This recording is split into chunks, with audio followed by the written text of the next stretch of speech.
Paragraphe 3. La personne physique et les personnes morales.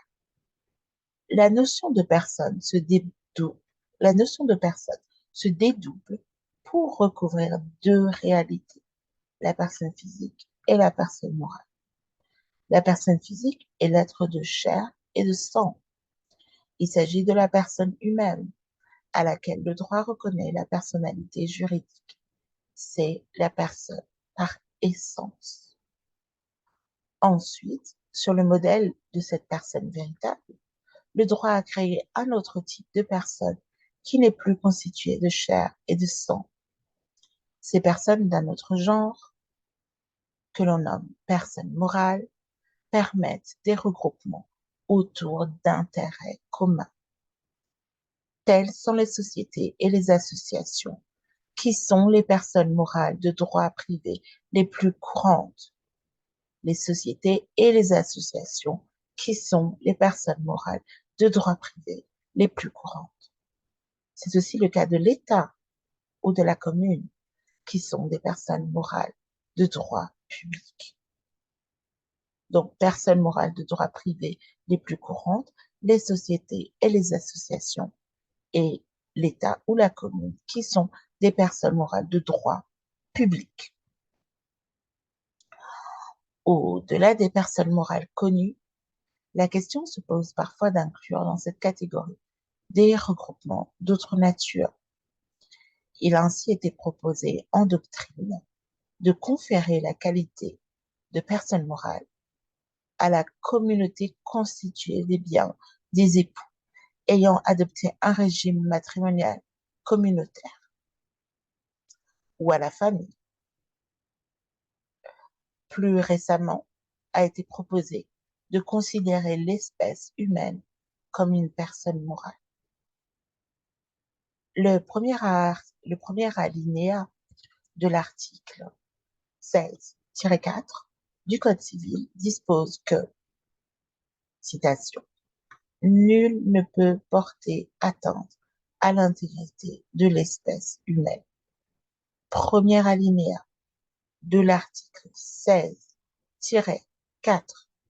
du Code civil dispose que nul ne peut porter atteinte à l'intégrité de l'espèce humaine. En insérant cette disposition dans le Code civil en 1994, le législateur français a fait entrer dans le Code civil une notion, l'espèce humaine, qu'il ne comprenait pas auparavant et qui a ultérieurement fait son entrée dans le Code pénal au titre des crimes contre l'espèce humaine. Quel est donc le sens? Qu'est-ce que l'espèce humaine? À cette question, certains ont voulu répondre par le jeu des qualifications. Deux auteurs ont tenté cet exercice périlleux de la qualification juridique de l'espèce humaine.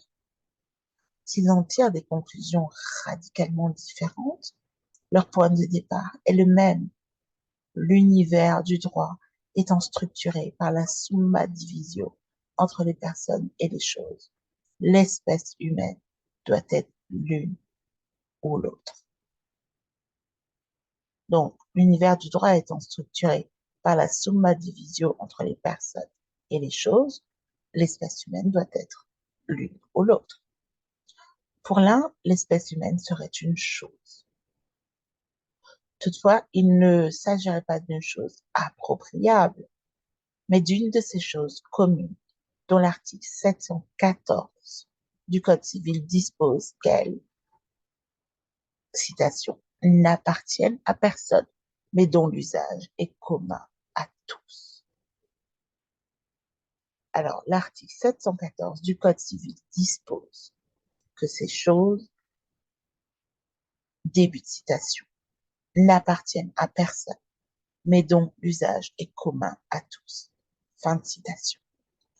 La catégorie comprend, en droit contemporain, notamment l'eau de la mer et l'air que nous respirons.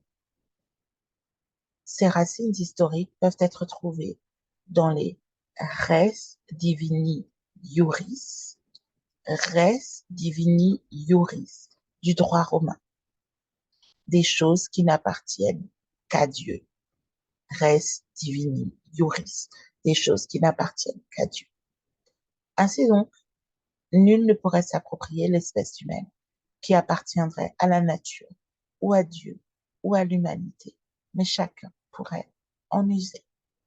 Bref, l'espèce humaine appartiendrait à l'humanité et à chaque homme pourrait en user librement à la condition de ne pas porter atteinte au tout, à l'intégrité de l'espèce humaine.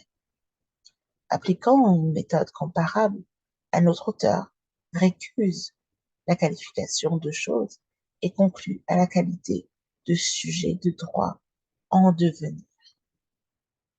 L'espèce humaine serait une personne morale autour de la satisfaction d'un intérêt commun, la protection de son intégrité.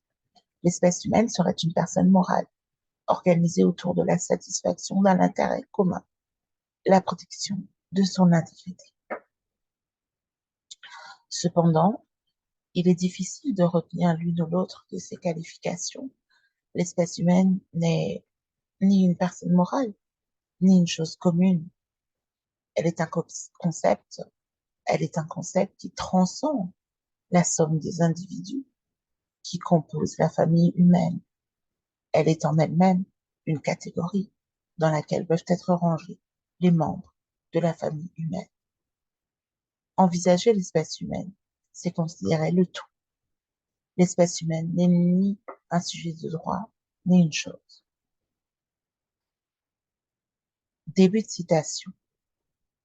Advenue au droit, l'espèce humaine reste alors entourée d'un halo de mystère en ce qui concerne tant sa qualification juridique que les valeurs protégées par les incriminations dont elle est le support. Fin de citation. D'un auteur. L'espèce humaine est le réceptacle de toute humanité, de la conception qui marque le début de la vie à la mort qui marque sa fin. Elle comprend chaque homme sans exclusion possible, car chaque homme incarne la dignité immortelle de l'humanitas.